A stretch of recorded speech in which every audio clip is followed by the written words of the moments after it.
Bismillahirrahmanirrahim. My name is Mahnoor. Welcome to my YouTube channel. In the previous lecture, we have discussed about diabetes, type of diabetes, and some important anti-diabetic drugs and their classification. I will continue with this lecture with insulin and insulin analogs. Before proceeding with the lecture, I will discuss some difficult terminologies which will lead us to the easy way of the lecture way forward. First of all, I will discuss what is polypeptide hormones. Polypeptide hormones are basically shorter length amino acid chains होती हैं जिनकी quantity 100 से 500 के दरमियान होती है and they are involved in controlling और appetite हमारी डाइट को कंट्रोल करती हैं ये. इनके एग्जांपल्स में इंसुलिन एंड एंडोर्फिन्स हैं. Insulin is involved in type 1 diabetes. Basically it controls the blood sugar level and it consist of 51 amino acids. जैसे हमारे पास ओवरऑल पॉलीपेप्टाइड हार्मोन्स में 100 से 500 अमाइनो एसिड्स से हमारी इंसुलिन के अंदर 51 अमाइनो एसिड्स हैं और इंसुलिन का मेन रोल होता है ग्लूकोज होम्योस्टेसिस में, सेल ग्रोथ में एंड मेटाबॉलिज्म में. While endorphins are used to relieve the pain, stress and to improve the sense of well-being. The next comes disulfide bonds. We can also call them as a covalent bond between two sulfur atoms when they couple up with two thiol groups. Sulfur atoms are basically represented by S and the thiol group is the combination of sulfur and hydrogen. Proteolytic cleavage. Proteolytic cleavage is basically जब हमारे किसी भी peptide bond की hydrolysis होती है in the presence of protease enzyme. This process is called proteolytic cleavage. The precursor क्या होते हैं? जब कोई भी एक ऐसा सब्सटेंस जिसकी वजह से कोई न्यू सब्सटेंस फॉर्म हो रहा है तो वो सब्सटेंस प्रिकर्सर कहलाता है. जो पेरेंट सब्सटेंस है जिसकी वजह से न्यू सब्सटेंस बन रहा है तो जो पेरेंट सब्सटेंस है उसको हम प्रिकर्सर कहते हैं.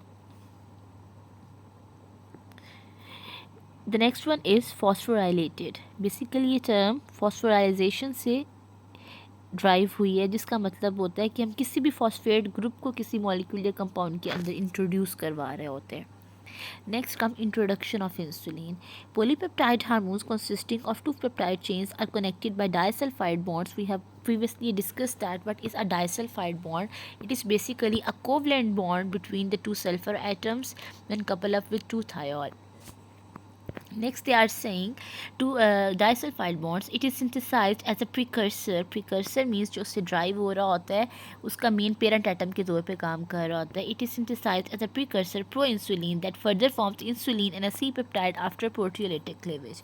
जो proteolytic cleavage होता है इसके बाद इंसुलिन और C-peptide बनता है. C-peptide एक साइन होता है कि हमारी बॉडी इंसुलिन को प्रोड्यूस कर रही है. Both are release by the beta cells of pancreas. हम सबको ये तो पता है कि हमारे पेंक्रियास से हमारी इंसुलिन रिलीज़ हो रही होती है, लेकिन आज हमने ये डिस्कस किया है कि कौन से मेन सेल्स होते हैं जो इस प्रोसेस में इन्वॉल्व होते हैं और सेल्स हैं beta cells. Next comes a diagram जिसमें ये सारा प्रोसेस एक्सप्लेन किया गया है. इस डायग्राम में हम डिस्कस करेंगे insulin resistance in peripheral tissues. Basically adipose tissues और जो मसल्स होते हैं ये कलेक्टिवली पेरिफेरल टिश्यूज़ का कॉज करते हैं. तो starting with the liver. Liver जहाँ से ग्लूकोज रिलीज़ हो रहा है, जब ग्लूकोज रिलीज़ होता है लिवर से तो वो एक एक्सेस अमाउंट में होता है, लेकिन एडिपोज टिश्यूज़ और मसल्स तक कम अमाउंट में ग्लूकोज जा रहा होता है ड्यू टू डायबिटीज़. हमारी जितनी रिक्वायर्ड अमाउंट में ग्लूकोज होता है वो हमारे एडिपोज टिश्यूज और मसल्स तक नहीं पहुंच पा रहा होता है. इसके नतीजे में क्या होता है? इनएडिक्वेट इंसुलिन सिक्रीशन होती है बीटा सेल्स से. हमारी पेंक्रियास में बीटा सेल्स प्रेजेंट होते हैं जिनसे लेस इंसुलिन प्रोड्यूस हो रही होती है. ये एक ब्लू क्रॉस यही शो कर रहा है. Next come insulin secretion is regulated by blood glucose level. हमारी बॉडी में ब्लड ग्लूकोज लेवल ही डिसाइड करता है कि हमारी बॉडी में इंसुलिन की सिक्रेशन कितनी होगी. Certain amino acids, other hormones and autonomic mediators. Autonomic mediators basically हमारे ऑटोनॉमिक नर्वस सिस्टम में प्रेजेंट होते हैं.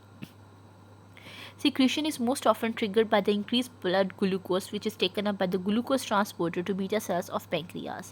वो कह रहे हैं कि secretion basically trigger होती है, effect होती है increased blood glucose की वजह से जिसको glucose transporters pancreas में ले जाते हैं बीटा सेल्स के पास. बीटा सेल्स के पास जब ग्लूकोज जाती है तो उसकी फॉस्फोराइलेशन हो जाती है. किसकी वजह से? एक ग्लूकोज सेंसर की वजह से जिसको हम ग्लूकोकाइनेज कहते हैं. बीटा सेल्स ऑफ पेंक्रियास के अंदर ग्लूकोज सेंसर प्रेजेंट होते हैं जिसका नाम है ग्लूकोकाइनेज, जिसकी वजह से ग्लूकोज की फॉस्फोराइलेशन होती है और इसके न्यू मेटाबोलाइट्स बन जाते हैं. नेक्स्ट प्रोसेस में जो न्यू मेटाबोलाइट्स बनते हैं आफ्टर द ग्लूकोज मेटाबॉलिज्म, वो माइटोकॉन्ड्रियल रेस्पिरेटरी चेन से एंटर होते हैं और एटीपी जनरेट कर देते हैं। ATP basically energy.